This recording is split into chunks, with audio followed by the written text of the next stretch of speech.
dear stated beautifully. Very impressed. Usually my readings start very late. It's like Italian time. It can Time is just be. a I kind of feel like if you're Felice, everybody kind of just wonders. But I've also never run book events anywhere but here, so who knows. Now that everyone's looking at me, I figure we might as well start. So my name is Rosie. I'm the events coordinator here at Readers. I think that one of the most interesting parts about writers is the ability to do more than one thing. And I think both of the people speaking here today really epitomize that idea of writing more than one genre, writing across different perspectives, writing different time periods in a way that brings things together in a unique situation. I don't know how writers can do that, just magically do a different story all of a sudden in a different way. So Kirsten Mickelwait, I know her because she did an event here for her book, The Ghost Marriage, which is a really moving memoir. If you haven't read it, please do. And I went, this is great, good memoirs. And one day she'll write the next memoir, and then got in touch with me and said, I wrote a novel. And I went, oh, okay, this happens. And I'm really pleased that it did, because The Ashtrays Are Full and the Glasses Are Empty is, first of all, an amazing title. And second of all, a really interesting topic and book, and thinking about historical settings and thinking about what ties us to the past.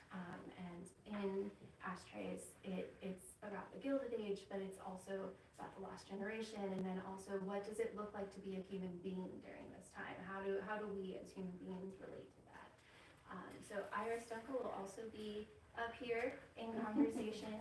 Iris is the author of many books of poetry, but also she's a biographer, and she writes, she's written one on Charmian London, which I'm sure everyone's heard of, but also one that came out this last October, it feels like longer, on Sanora Babb. So she'll be discussing the book with Kirsten, and if you guys can give them, forgot two things. If you have a cell phone, or a pager, or a watch, or a tablet, or anything like that, a radio, if you can make sure it's not going to make noise during you, we'd appreciate it.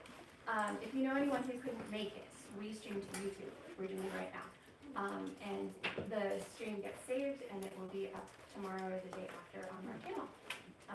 Books are available at the counter. Kristen's going to sign them in the middle of the store, so when you're moving to talk to her and sign them, you buy all the books in between. So all the boring stuff's done. If you guys could give a big round of applause.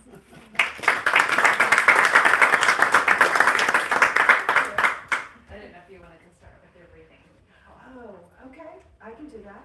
Do you want to start with reading, and then I'll come up for the conversation? Sure. Or do you want to start with the conversation? No, Okay. I'll read. So, I'm assuming none of you have read the book yet, since it just came out this week.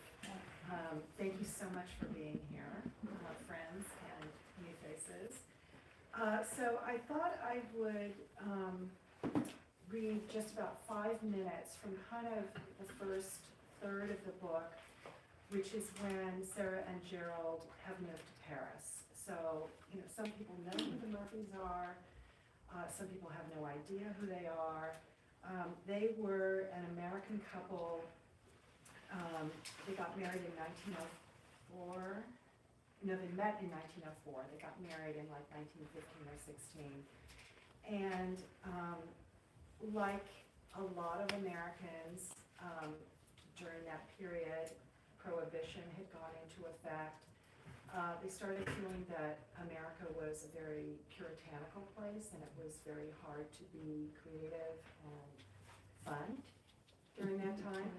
And they ended up in Paris at the same time as a lot of other expatriates, writers and artists and musicians.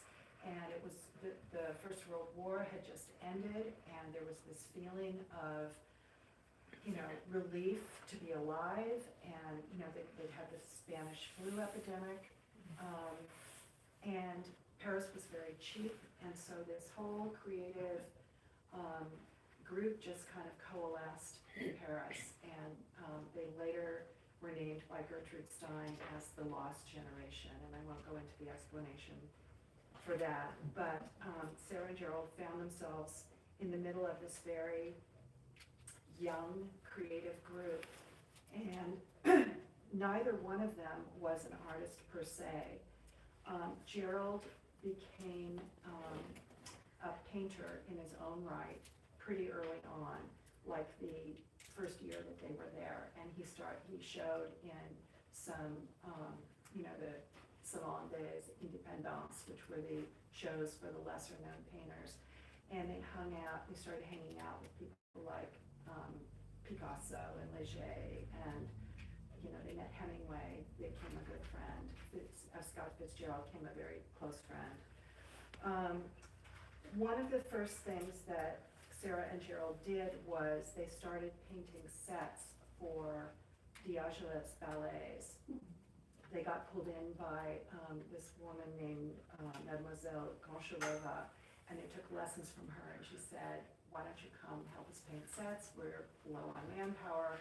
And so they would go and help paint the sets for ballets and operas and plays. And what was I going to say about that? That's kind of how they met these people, and they got involved in these creative endeavors. Two things I should mention before I read this is that Gerald was known, their eldest child, Honoria, couldn't pronounce daddy or dada, and so she called him Dao Dao. And pretty soon, everybody, including Sara, was calling him Dao or Dao Dao. So that refers to Gerald, and he calls Sara Sal in their conversations. So Gerald was becoming acclaimed as a minor painter in his own right. Sara was still kind of behind the scenes, and she was more of the sort of support structure. And this scene is where she kind of discovers her own métier, and she throws this party, an opening night party for the company after a ballet. And this party actually happened in real life. This scene is very much based on fact. Everything that's described here actually happened. And in the Murphy Papers at the Yale Library, there is a menu left from this party, and one of the guests had written on it, "This was the most beautiful night of my life." So Sara became known for her entertaining and her ability to connect with people and create beautiful experiences. After sharing Gerald's nervous excitement preparing for the show and helping him with the vernissage, I gladly fell back into the domestic routine. Honoria was beginning to read. Beath was demonstrating a natural athleticism, both on the playground and in any tree worth climbing. And Patrick was forming words and trying to walk. All three were already somewhat bilingual, such an instinctive gift for young children. But as French as they sounded, Gerald and I made sure that they knew they were Americans first. He was teaching the children to sing songs from the Great American Songbook and then act them out. With little to no urging, they happily performed their repertoire for our guests, who were hungry for Yankee culture. To a person, Dos Passos, McLeish, Stewart, our literary friends were writing not about the France around them, but the American experience behind them. It seemed we all had to leave the country to see it clearly and to understand who we were. Come June, we eagerly awaited the debut of Stravinsky's new ballet, Les Noces, at the Théâtre Gaieté Lyrique. As with the Sacre du Printemps, there were delays and disagreements, so Goncharova called us in again to help finish the sets in time. The set designs were all simple shapes in flat white and brown tones, and we spent days laying paint on stretches of muslin in Diaghilev's sweltering atelier. We simply couldn't get enough of the production, which ignored all of ballet's traditional male and female roles. The message of equality between the sexes was thrilling to me. Wasn't that what Gerald and I had been trying to achieve in our own marriage? As we watched the dancers enact their modernist steps in the final rehearsal, I squeezed his hand, and he squeezed mine back. I feel such a part of this, Tao, I said, a cog in the wheel of this new, spectacular thing. It's a special kind of satisfaction, he said, to be among the core, one of many hands. I wonder, I'd just like to do something special, to celebrate opening night. He turned to look at me. What did you have in mind? I don't know, a party? Let me think on it. Gerald was already into a fever of new activity with his painting after the response he'd received from his first exhibition. Now I wanted to find an outlet for my own creativity, to manifest something using my own gifts. This was a chance to define myself in our Parisian circle. The plan came together fairly quickly. I discovered Le Maréchal Joffre, a converted barge docked in front of the Chambre des Députés that served as the deputy's restaurant, closed on Sundays. The chef would be more than happy to cater a private affair. I ordered an enormous laurel wreath with a banner inscribed Les Noces, Hommage, which would be suspended above the banquet table. The morning of the fête, I headed to the flower market on the Ile de la Cité with my list of blooms for the table. But as I approached the stalls, my heart sank. It was a Sunday.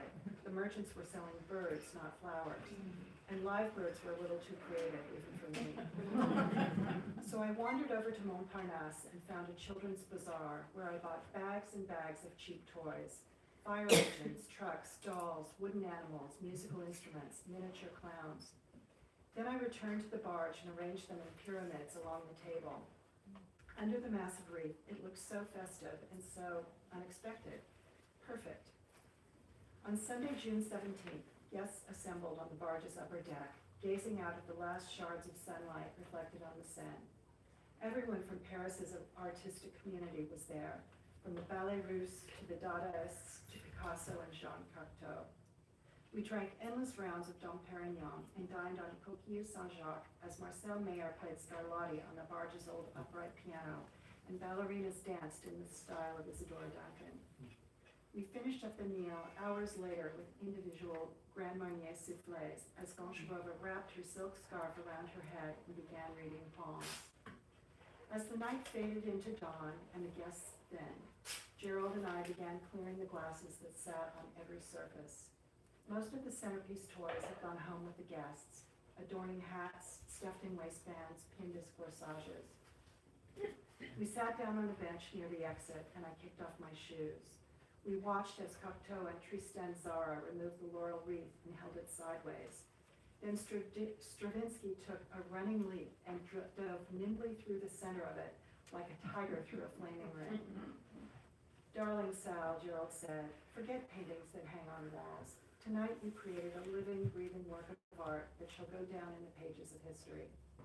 I smiled and lit a cigarette, exhaling a plume of smoke toward the low ceiling. I had found my métier.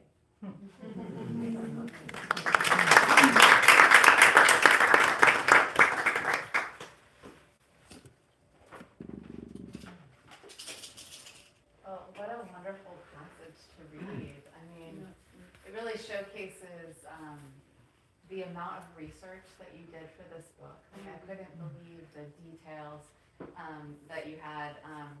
You clearly did a lot of historical research. It sounds like you were at the Yale Library, so.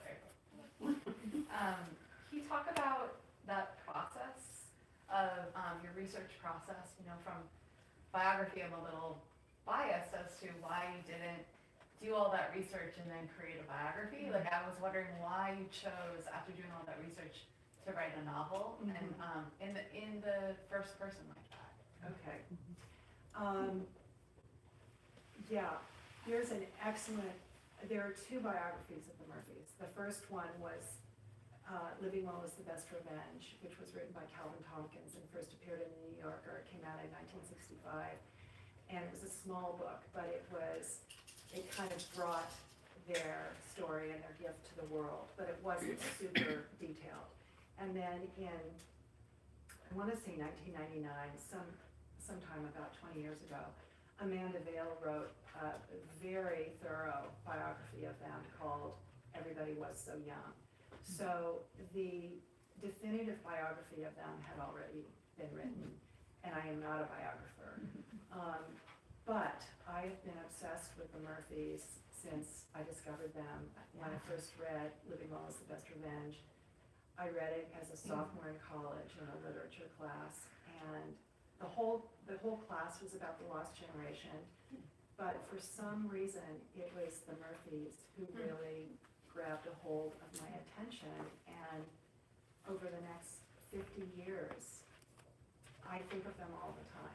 I still think of them, and I kind of think, what would Sarah Murphy do, in certain situations? And it wasn't until, I think it was when I read The Paris Wife by Paula McLean, who writes about Hadley Hemingway, Hemingway's first wife, and she had discovered Hadley Hemingway in The Movable Feast, which was his memoir at the end of his life. And she just thought this woman had more to say. And so she wrote a novel, The Paris Wife, about Hadley, and she stuck to the historical record. Yeah. She did not create an alternate plot, which most historical novels do. She stuck to the story, but she investigated the emotional story within it. And when I read that book, I just thought I could do something like that with the Murphys. Yeah. And you're right, the research was very labor intensive and fun. Yeah. And I think the challenge for me was what not to include, because there was so much, and especially for an emerging writer, you cannot have a manuscript over 100,000 words. Yeah. It should be 60 to 90,000. And, I had to be really selective about what I used. So, process of research, a lot was on Google, a lot was reading the biographies and secondary sources, and I did work with the Beinecke Library, although I planned a trip to go back east as a research trip, and I went to East Hampton, which is where they spent most of their life. And I had talked to the Beinecke Library on the phone, we had talked about the collections, and so I planned this trip, and I called them, the week before and said, I'm coming, how do I, get in to see their collections? And it was right after COVID, they were just starting to open things up, and they informed me that the library was only open to Yale affiliates, and so I could not. That was a difficult time to do research. Yeah, Yeah. yeah. But fortunately, most of their collections were digitized. I could find them online. But it would have been nice to go and hold their cocktail forks. There's something about that, like being physically there. Yeah. Yeah. Yeah. So I would say the first several drafts of this, I was in a writer's group, which is what motivated me during COVID to write the book at all. I had to have something to workshop. And so I started writing it. In the first several drafts, my group said, is this a biography or is this a novel? Because I was so, I'd spent so many years loving the Murphys. It was really hard for me to take liberties with their story. So by, I would say, the third draft or so, I was starting to feel confident in imagining their conversations and how Sarah might have felt and that kind of thing. So it did kind of start out as biography. That makes sense. Yeah, yeah. And it does help that you're writing in the first person, so it's like, so that you are actually, maybe that helped you embody her voice. Completely. And because everything else written about them is in the third person, I knew that going in, that it was going to be first person. And I was going to be in Sarah's head. And the other thing was, they are generally known as a couple. It's always Gerald and Sarah, Sarah and Gerald. And I had to find a story that was focused in Sarah's head. Yeah, I like that. I like how you separated her from the pair, and also, you kind of like threaded through it her like emotional development. Like, and a lot of it, I love your repetition of the Baudelaire poem throughout. Like, I thought that was really a wonderful way to show how she was changing and coming into her own, which really started to happen in Paris, it seems like. Yeah, for sure. And she also kind of has a realization later in the book that she'd kind of been misinterpreting that phrase from the Baudelaire poem, and as an older woman, she had an epiphany that, oh my God, it wasn't what I thought. Try not to tell too much about Yeah. the book. Oh my God. So you'll read it, right? No spoilers. We have to talk about all the celebrity appearances, Okay. because like every time I turn the page, I'm like, oh my God, Amy Lowell, oh my God, Gertrude Stein, right? And this is this is a time period that I've written about a lot, and so it was so fun to be enmeshed in it, and to be, you really brought these characters to life, and I really enjoyed that. So talk about the decisions you made about, which characters you brought in. Were they actually like, did they actually have these encounters, or were some of them imagined, or, yeah. I would say most of them are imagined, but I did, it's very intimidating to create dialogue for people like Richard Stein, and especially Dorothy Parker. Oh my God. It's so witty. It was very intimidating. So I did start from actual quotes of these people, and I wove actual quotes into the larger dialogue, and that helped me kind of get a feel and get the confidence to keep posing as these people. There's a dinner at Isabel Gardner's little place in Boston. Little tiny place. Yeah, and I put them all together at a dinner table with John Singer, is it John Singer Sargent? Yeah. Amy Lowell, all of these great minds, I just put them together at the same dinner. It was great. I'm like, oh my God. Yeah. And I was just literally in Amy Lowell's house a I couple of days ago. I know, So this is such a perfect pairing. doing the research, I'm like, there's Amy. Yeah. Yeah, that was really cool. Amy, I thought it was funny because she was kind of like the appetizer to Gertrude Stein. Yeah, I saw that. I saw that kind of foreshadowing. And it's interesting because they get, not to go off on an Amy Lowell tangent, but they do get paired a great deal because they were both like larger bodied lesbians basically. And so who weren't afraid to talk about what they thought. Yeah. But they were very different. Did they ever meet? I don't actually know if they met. They corresponded, yeah. Oh, they did. I don't know if they met. That's a good question. Yeah. Yeah. If I ever end up writing a biography about Amy Lowell, I'll be able to answer that question. Okay. To be continued. Yes. How was it though to be immersed in, these really like storied time periods, like the Gilded Age, coming of age in the Gilded Age, or the 1920s in Paris? Like, these are just these time periods where, like, we're all kind of fed these atmospheres through TV shows, through books we read, and I'm wondering how, cause it really felt like you made it very individual, the details that you brought into it, like specific, the strawberries were in a carton, or like, paper carton, instead of a plastic, just little details like that were so well thought out, and I'm wondering, like, where you got your kind of setting, like how you kind of immerse yourself in it, and how you created that, because I think that's such an important part of the book. Yeah. Well, the settings were created for me through their biographies. Okay. One of the things about Sara and Gerald is they loved creating homes together, and they created so many homes together.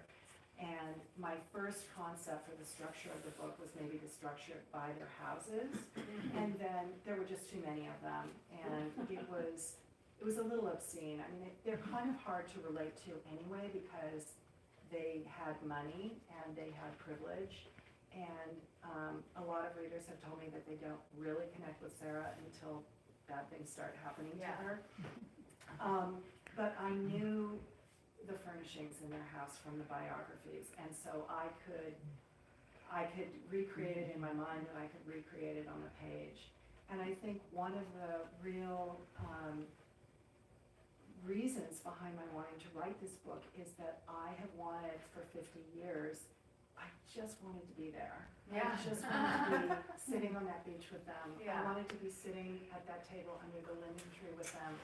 I wanted to smell the cooking smells. I wanted to smell the salt air. And yes, we have all those things now, but I just feel like it was a little different back then. Like, I think one of the pleasures of writing historical fiction is you can romanticize it and you can create sentiment around it, and it was a more innocent time, and I don't know, I did it for me because I really wanted to be there. Did you feel like you got to know Sara better by writing the book? Or did you feel maybe you learned things you didn't want to know?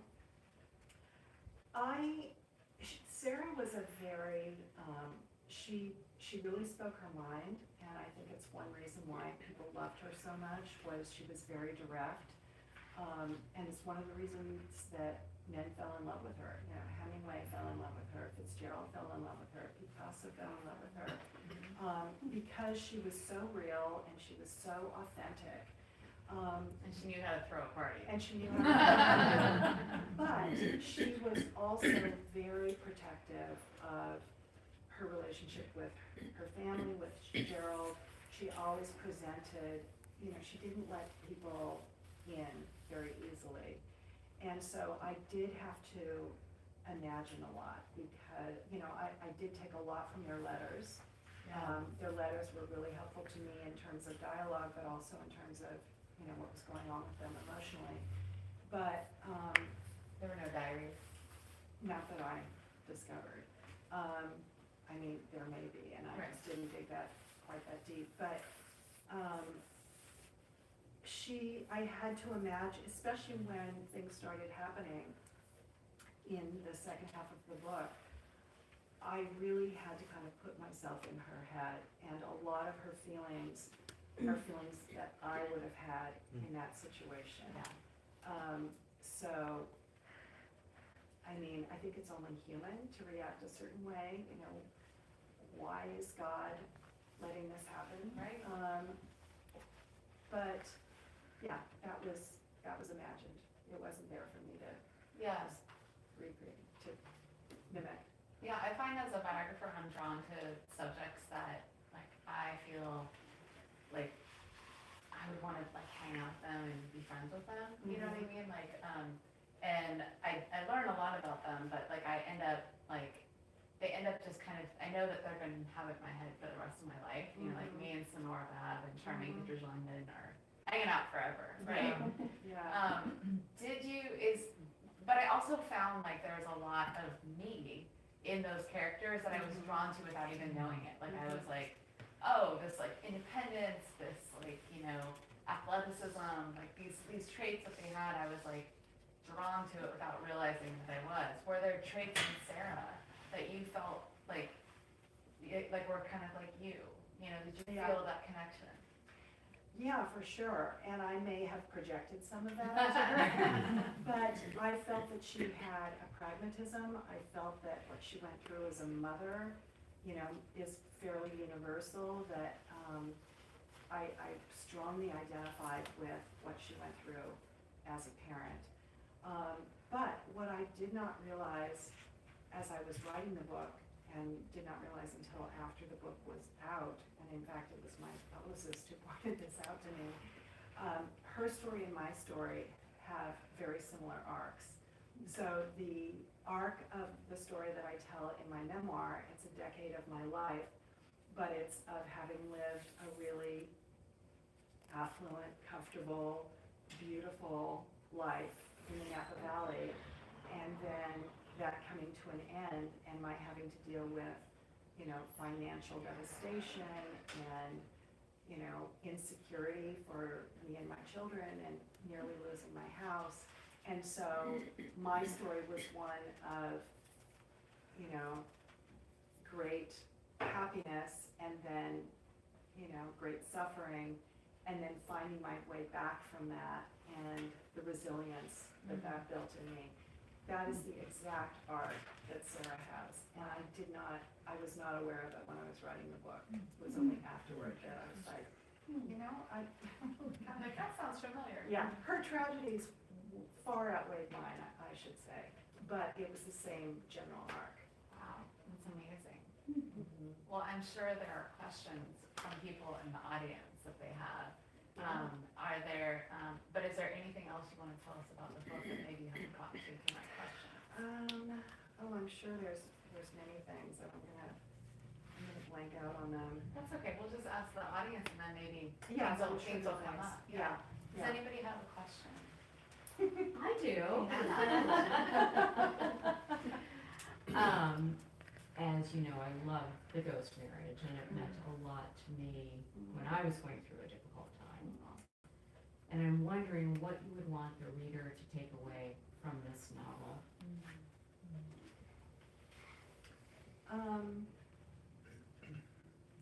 Number one, just the passion and creativity that Sara and Gerald brought to their lives is just so inspiring to me. And I think that's kind of a model for how we should all live our lives, which is look for the beautiful thing, make things, create something new. But then, you know, when bad things happen, and they do in every life, nobody gets to be happy and go to parties for their whole life. To find whatever it is in yourself that will help you reclaim that happiness and beauty. And, you know, it can be a long road back. It was definitely a long road for Sara. But I can say, having gone through that, you know, it's like people who face a really serious illness, at the end, many of them say it was a gift, you know, because you do have a fresh appreciation for when life isn't horrible. Yeah. I'm just wondering, as I read this book, am I gonna tell the difference? Am I gonna be able to tell the difference between the biography and the novel? Are you reading the biography? No, You're reading not it all. yet, Smart not choice. yet. I would say if you went and read the biography I would read the novel first, so that, you know, you enjoy that.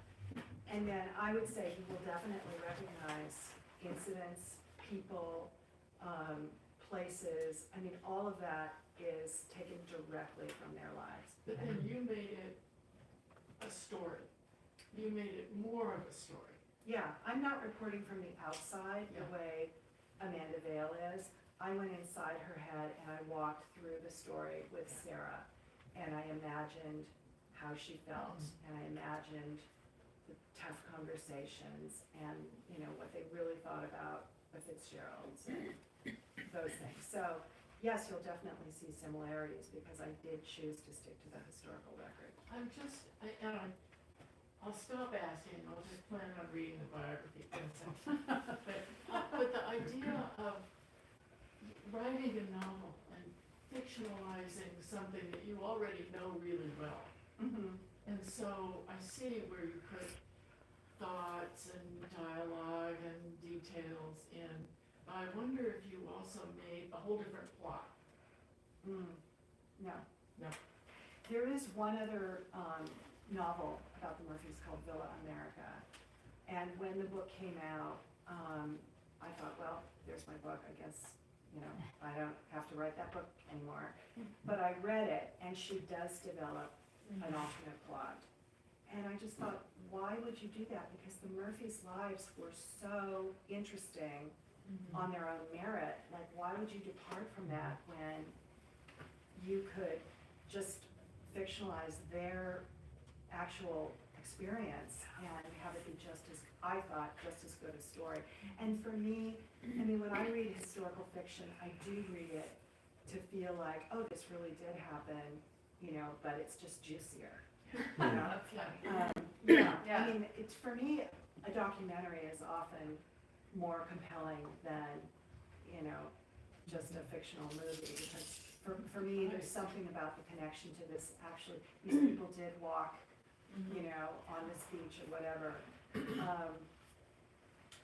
Yeah, so that was a choice that I made. And I will also say that because of the various highs and lows of their lives, I had to cover a 70-year period, you know, and that's not something I thought was a smart thing to do. It's a very long time to take a reader through the book, and I've had some reviewers say, you know, well, she goes so fast over, you know, over so many events, but the thing is, I had to cut this down to 96,000 words. You know, it was originally 16, I think. Yeah. I had to go fast, and I just didn't feel like I could choose a segment of their lives. It was really the full arc that I had to tell.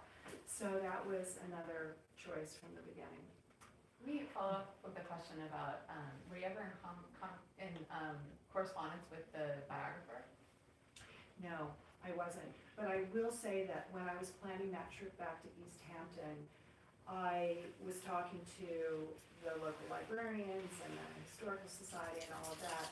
And their granddaughter, Laura, I forget her married name, Laura Donnelly was her maiden name.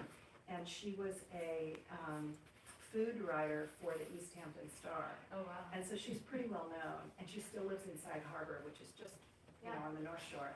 And so they gave me her email address, and I wrote to her and I said, do you want to have coffee? I've loved your grandparents for 50 years and I'm writing this book. And she never wrote back, but I dodged a bullet because, I realized within a week, and I realized she wasn't writing back. If I had met with her, I think I would have felt even more constricted Yes. to their history. And according to the librarian, she's very proprietary about their legacy. She is, of the 3 grandchildren, she is the one who is, keeping the Sara and Joe Murphy legacy alive.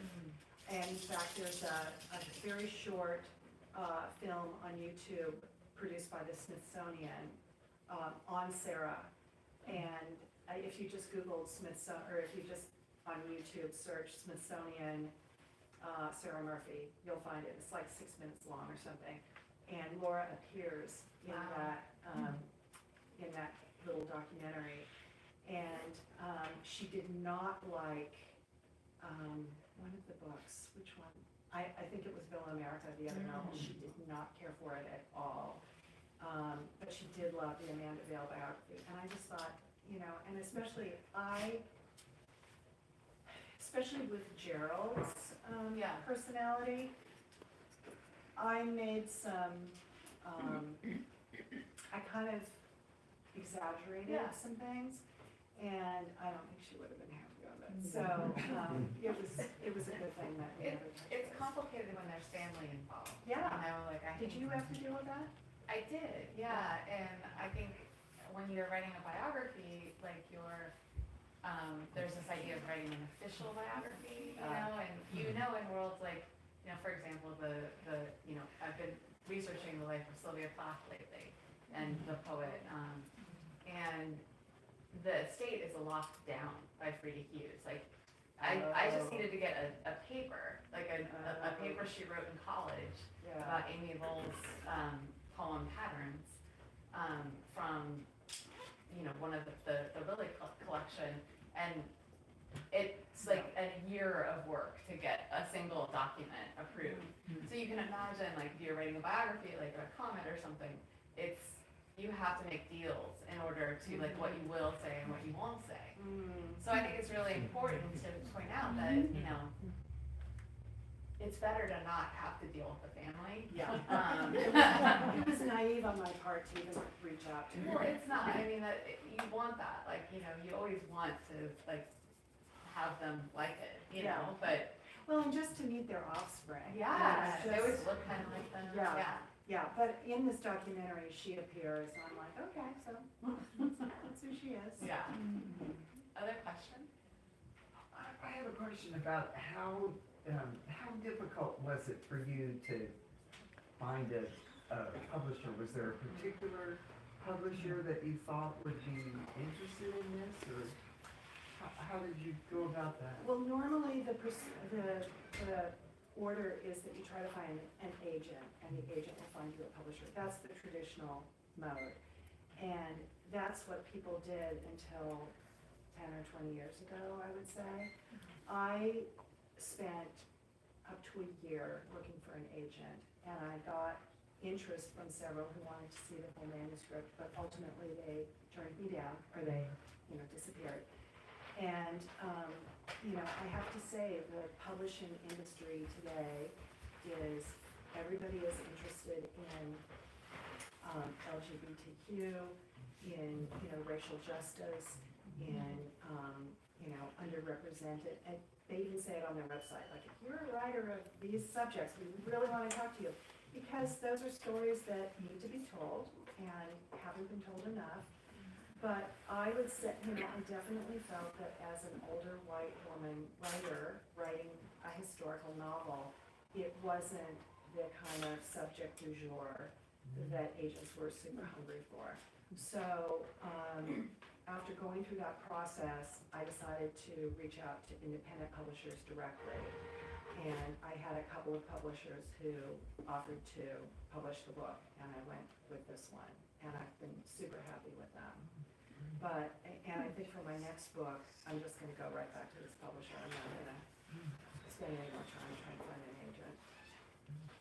What will that book be? Yeah. Well, it's already written. Oh, wow. Yeah, what is your next book? Tell us about it. Will you? Yeah, I'd love to. I wrote this was the first book I ever wrote. It was the first fiction I ever wrote. I finished it in 2005. I did get an agent for that book. And we did get some nice rejections from traditional publishing houses.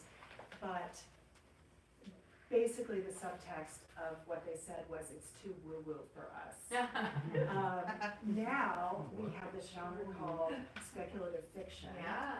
We have Cloud Cuckoo Land, we have the Midnight Library, we have books that go in and out of, science fiction or fantasy or play with, different historical contexts. And so I'm calling this novel speculative. It has alternate chapters are set in the present day and is autofiction. Oh, cool.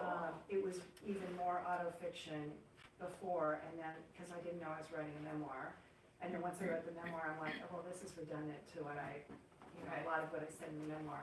So I had to rewrite those chapters, but then alternating chapters are set in 6 different historical periods, starting with Minoan Crete and going up to the Shakers in the 19th century.